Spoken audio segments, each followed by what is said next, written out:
അപ്പാ അപ്പാ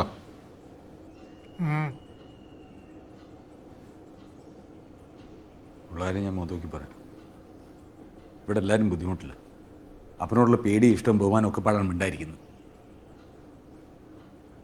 അപ്പം കൂതാശക്കിടയ്ക്ക് ഞാൻ എണീറ്റ് നാളത്തെ അപ്പം മരണത്തിനടുത്ത് കണ്ടതല്ലേ. അത്ര ഉള്ളപ്പാ ആർക്ക് വേണേലും എപ്പോൾ വേണേലും വിളി വരാം. അപ്പനെ ഞങ്ങൾ നോക്കിക്കോളാം. അതല്ലേ വേണ്ടത്. ഒന്ന് വിശ്വസിക്കപ്പ.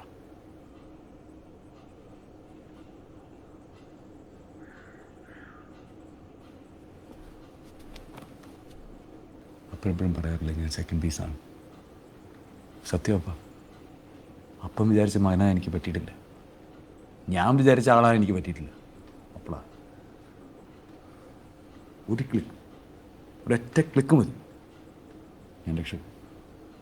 എല്ലാവരുടെയും ലൈഫ് രക്ഷപ്പെടും. അപ്പ ഒന്ന് വിശ്വസിക്കപ്പ പ്ലീസ്. അപ്പം ഇത് പാഴായി പോയിക്കൊണ്ടിരിക്കുന്നത്. ഇതെല്ലാം കെട്ടിപ്പോയി ഞാൻ കൊണ്ടുപോകാൻ പോകുന്നില്ലല്ലോ. എന്തായാലും ഒരു ദിവസം